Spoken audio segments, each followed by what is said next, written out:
ഹേ all welcome back. ഇന്നിതാ വന്നിട്ടുള്ളത് ഇപ്പോൾ ട്രെൻഡിങ് ആയിട്ട് പോകുന്ന കൂന്തൽ നേർച്ചേൻ്റെ റെസിപ്പി ആയിട്ടാണ്. അപ്പോൾ റെസിപ്പി കണ്ട് നോക്കാം. ആദ്യം തന്നെ ഇവിടെ എടുത്തിട്ടുള്ളത് ഒരു 12 പീസ് കൂന്തലാണ് എടുത്തിട്ടുള്ളത്. അതിൻ്റെ തലയെല്ലാം ചെറുതായിട്ടൊന്ന് കട്ട് ചെയ്തെടുക്കുന്നുണ്ട് ഫില്ലിങ്ങിന് വേണ്ടിക്കാം.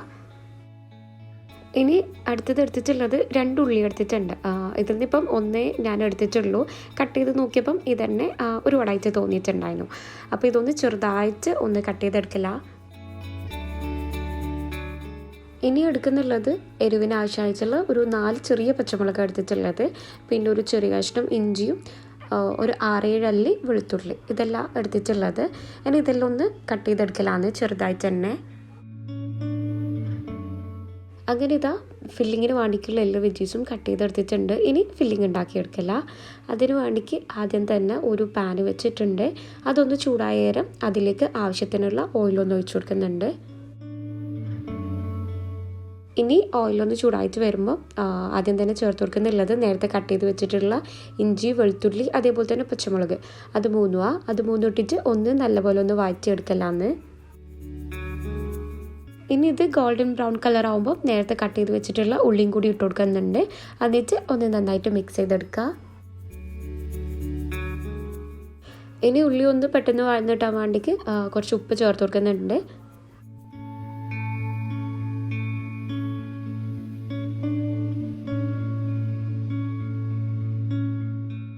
ഇനി ഇതിലോട്ടേക്ക് ചേർത്ത് കൊടുക്കുന്നുള്ളത് നമ്മൾ ആദ്യം തന്നെ കട്ട് ചെയ്ത് വെച്ചിട്ടുള്ള കൂന്തലിൻ്റെ തലഭാഗം. ഇതിട്ട് കൊടുക്കുമ്പോൾ നല്ല ഫ്ലേവർ വരും മസാലയ്ക്ക് കൂന്തലിൻ്റെ.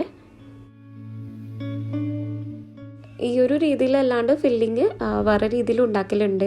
നമ്മൾ കല്ലുമ്മക്കായ്ക്കൊക്കെ അരി അരക്കുന്നുണ്ടല്ലോ, ആ ഒരു രീതിയിലായിട്ട്. ഇപ്പം ട്രെൻഡിങ് ഇങ്ങനെയല്ലേ ഫില്ലിംഗ് ഒക്കെ വരുന്നത്, അതുകൊണ്ടാണ് ഈ ഒരു രീതിയിൽ ഉണ്ടാക്കിയെടുക്കുന്നുള്ളത്.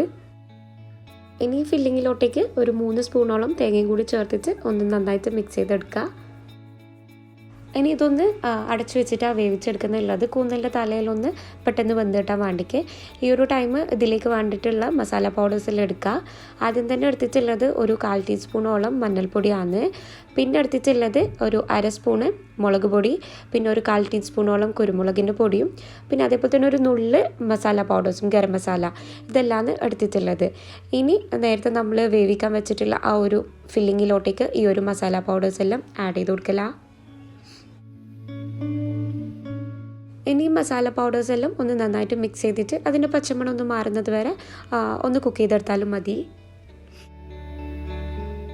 ഇനി ഇതിലേക്ക് ലാസ്റ്റായിട്ട് കുറച്ച് മല്ലിയിലയും കൂടി ഇട്ട് കൊടുത്തിട്ട് ഒന്ന് മിക്സ് ചെയ്തെടുത്ത് കഴിഞ്ഞാൽ ഫില്ലിങ് റെഡിയായി.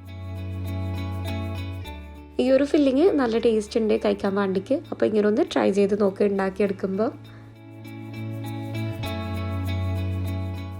ഇനി ഈ ഒരു കൂന്തലിലോട്ടേക്ക് മസാലയെല്ലാം ഫില്ല് ചെയ്യല. ഇതായിരുന്നു വലിയ ടാസ്ക്, അതേപോലെ തന്നെ ഭയങ്കരമായിട്ട് ടൈം എടുക്കുന്നുള്ളതും. ബാക്കിയൊക്കെ നമുക്ക് പെട്ടെന്ന് ഉണ്ടാക്കിയെടുക്കാൻ പറ്റുന്നുള്ളതാണ്. പക്ഷേ മസാല ഫില്ല് ചെയ്യൽ അത്ര പെട്ടെന്നൊന്നും നടക്കില്ല. ഇവിടെ ഇപ്പം എൻ്റെ കയ്യിൽ കിട്ടിയ കൂന്തൽ എന്ന് പറയുന്നുള്ളത് ചെറുതാണ്, അതുകൊണ്ട് തന്നെ നറുക്കൽ കുറച്ചൊന്ന് ബുദ്ധിമുട്ടായിട്ട് ഫീൽ ചെയ്തിട്ടുണ്ടായിന്. ഇതിപ്പോൾ കുറച്ചുകൂടെ ഒന്ന് വലുതാണെങ്കിൽ ഒന്ന് ഈസി ആയി പോട്ടായിരുന്നു. പിന്നെ അത് മാത്രമല്ല, നമ്മൾ ഇതിലോട്ടേക്ക് നല്ലപോലെ മസാല ഒന്ന് ഫില്ല് ചെയ്യാനും പാടില്ല. നല്ലപോലെ ഫില്ല് ചെയ്ത് കൊടുത്തു കഴിഞ്ഞാൽ ഇത് ആവിയിൽ വേവിച്ചെടുക്കുമ്പം പെട്ടെന്നൊന്ന് പൊട്ടിപ്പോവും. അപ്പോൾ കുറച്ചൊന്ന് ഫില്ല് ചെയ്ത് കൊടുക്കാൻ. അങ്ങനെ ഇതാ എല്ലാം ഒന്ന് ഫില്ല് ചെയ്തെടുത്തിട്ടുണ്ട്. എന്നിട്ട് ടൂത്ത് പിക്ക് വെച്ചിട്ടാണ് ഇതൊന്ന് കവർ ചെയ്ത് കൊടുത്തിട്ടുള്ളത്.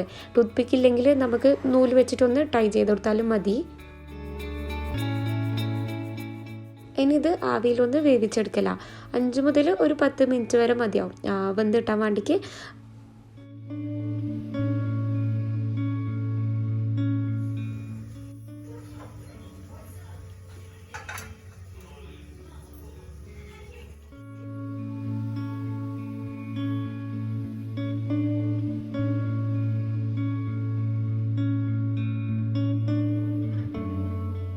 അങ്ങനെ ഇതാ എല്ലാം വേവിച്ചെടുത്തിട്ടുണ്ട്, നല്ലപോലെ കിട്ടിയിട്ടുണ്ട്.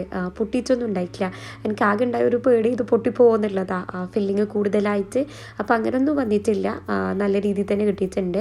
പിന്നെ ഇത് നമ്മൾ വേവിക്കാൻ വെക്കുന്ന പോലെയല്ല, തിരിച്ച് വന്നിട്ട് വരുമ്പോഴുള്ള സൈസ് നല്ലപോലെ ചെറുതായിട്ടുണ്ടായിന്. ഇനി കൂന്തൽ നിറച്ചത് ഒന്ന് പൊരിച്ചെടുക്കില്ല, ഭയങ്കരമായിട്ട് മുരിഞ്ഞ് വരണ്ട, ജസ്റ്റ് ഒന്ന് മസാലയെല്ലാം കോട്ടായി ഒന്ന് കുക്കായി അങ്ങനെ വന്നാൽ മതി. അപ്പോൾ ഒരു പാൻ വെച്ചിട്ട് അതിലേക്ക് ആവശ്യത്തിന് ഓയിൽ ഒഴിച്ച് കൊടുക്കുന്നുണ്ട്. അതിന് ശേഷം കുറച്ചൊരു കറിവേപ്പില അതിട്ടിട്ട് ഒന്ന് പൊട്ടിച്ചു കൊടുക്കുക. ഇനി കറിവേപ്പിലൊന്ന് ആയിന്ന് കാണുമ്പം ഇതിലേക്ക് ചേർത്ത് കൊടുക്കുന്നുള്ളത് മസാല പൗഡേഴ്സാണ്. അതിന് മുമ്പായിട്ട് തന്നെ ഫ്ലെയിം ഒന്ന് ഓഫാക്കിയിട്ട് വെക്കുന്നുണ്ട്, ഇല്ലെങ്കിൽ പിന്നെ എല്ലാം ഒന്ന് കരിഞ്ഞു പോകാനുള്ള ചാൻസ് ഉണ്ട്. അതുകൊണ്ട് തന്നെ ആദ്യം തന്നെ ഇട്ട് കൊടുക്കുന്നുള്ളത് 1.5 സ്പൂണോളം മുളക് പൊടി, അതേപോലെ തന്നെ ഒരു 1/4 ടീസ്പൂണ് മഞ്ഞൾപ്പൊടിയും പിന്നെ ആവശ്യത്തിനുള്ള ഉപ്പ്. അത് 3 ഒട്ടിച്ച് ഒന്ന് മിക്സ് ചെയ്തെടുക്കുക. അതിനുശേഷം ഫ്ലെയിം ഒന്ന് ഓണാക്കി കൊടുക്കുക. ഇനി മസാലയെല്ലാം ഒന്ന് മിക്സായി എന്ന് കാണുമ്പോൾ ഇതിലേക്ക് നമ്മൾ നേരത്തെ ആക്കി വെച്ചിട്ടുള്ള കൂന്തലൊന്ന് ഇട്ട് കൊടുക്കുക. ഒന്ന് മിക്സ് ചെയ്തിട്ട് ചെറുതായിട്ടൊന്ന് ഫ്രൈ ചെയ്തെടുക്കുക, മുരിഞ്ഞു പോകരുത്, അന്നേരം ഇതിൻ്റെ ടേസ്റ്റ് മൊത്തത്തിലൊന്ന് മാറും. അപ്പോൾ ഒന്ന് കോട്ട് ചെയ്ത് മസാലയെല്ലാം കോട്ട് ചെയ്ത് അങ്ങനെ എടുത്താലും മതി. അങ്ങനെ ഇതാ കൂന്തൽ നിറച്ചത് ഇവിടെ റെഡി ആയിട്ടുണ്ട്. ഇനി ഇത് ഒരു സെർവിങ് ബൗളിലേക്ക് മാറ്റി കൊടുക്കുന്നുള്ളതാണ് ഫോട്ടോയിൽ എടുക്കാൻ വേണ്ടിക്ക്. അപ്പോൾ ഇത് നല്ല ടേസ്റ്റ് ഉണ്ട്, നിങ്ങൾ ഒരിക്കലെങ്കിലും എന്തായാലും ട്രൈ ചെയ്ത് നോക്ക്. ഇതിപ്പം റീൽസെല്ലാം കണ്ടിട്ട്, കോഴിക്കോട് നിന്നുള്ള റീൽസെല്ലാം കണ്ടിട്ട് ഭയങ്കര എന്താ പറയുക കഴിക്കണം എന്ന് പൂതി വെച്ചിട്ട് അങ്ങനെ ഉണ്ടാക്കി നോക്കിയിട്ടുള്ളതാണ്. പക്ഷേ നല്ലുണ്ട് സാധനം. ഇൻഷാല്ല എന്തായാലും ഈ ഒരു റെസിപ്പി നിങ്ങളെല്ലാം ഒന്ന് ട്രൈ ചെയ്ത് നോക്ക്. ട്രൈ ചെയ്തിട്ട് വേണ്ടായിനൊന്നുമില്ല തോന്നില്ല, എന്തായാലും വരില്ല, നല്ല ടേസ്റ്റ് ഉണ്ട്. അപ്പോൾ നിങ്ങൾക്ക് വീഡിയോ ഇഷ്ടമാണെങ്കിൽ എപ്പോഴും പറയുന്നത് പോലെ ലൈക്ക് ചെയ്യുക, ഷെയർ ചെയ്യുക, അതേപോലെ തന്നെ കമൻറ്റ് ചെയ്യുക. പിന്നെ ന്യൂ വ്യൂവേഴ്സ് ഉണ്ടെങ്കിൽ ഒന്ന് സബ്സ്ക്രൈബ് ചെയ്ത് സപ്പോർട്ടും കൂടി ചെയ്യുക. ഇനി ഇൻഷാല്ല വേറൊരു വീഡിയോ ആയിട്ട് വരുന്നവരേക്കും ബൈ.